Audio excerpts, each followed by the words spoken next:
Hi everyone, welcome to my slideshow. I'm going to be talking about clams, what they are, and why they are important to us. Okay,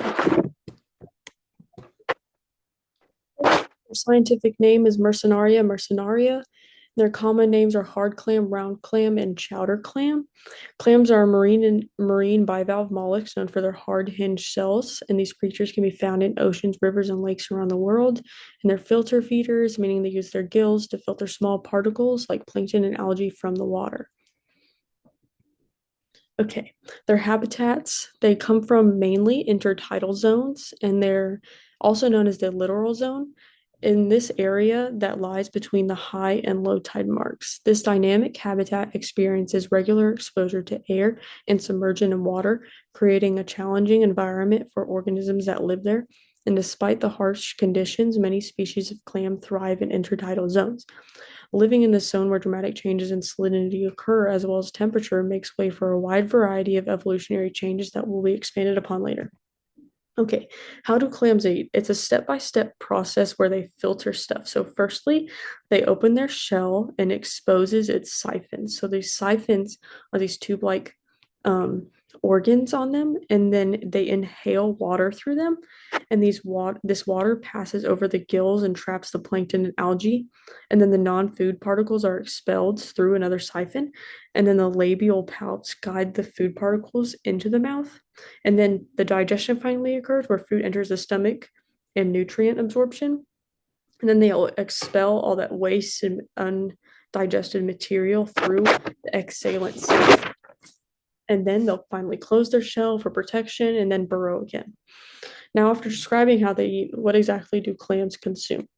Okay, they firstly consume phytoplankton, which is a microscopic plant, and it floats in water, and clams filter them out as a major food source. And then you have zooplankton, which are tiny microscopic animals that the plankton also are part of the plankton community, and clams capture them. And then detritus is decomposed organic matter, including dead plant and animal material, which clams also filter from water and obtain nutrients. Okay, clams have many, many, many predators and are very prominent in so many organisms' diets that live in the ocean. So we have large variety of shorebirds and birds that live along the Gulf, like waterfowl. And then you have many different types of fish that have an ability to crush the shells. And then lots of crustaceans like crabs that open up the um, clamshell and get into the soft body. And then the unnatural predators are humans because we don't live directly in the ocean. And then milky ribbon worms, which are parasitic to the clam and are actually causing a big issue among clam populations. And then clams are normally the second trophic level of a food chain as they eat lots of producers and are consumed by many consumers.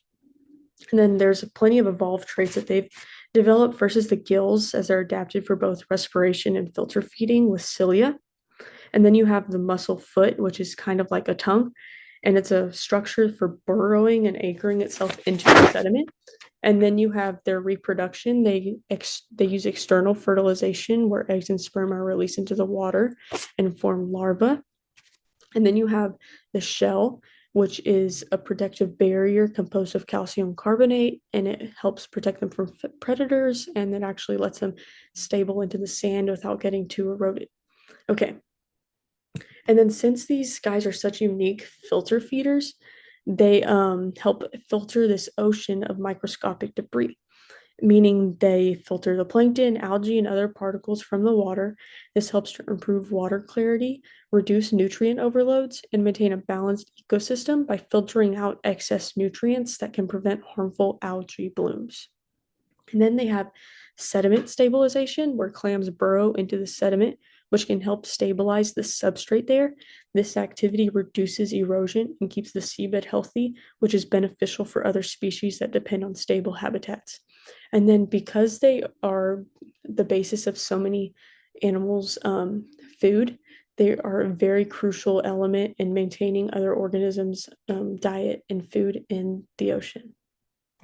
These are my citations for my presentation, and thank you so much for listening.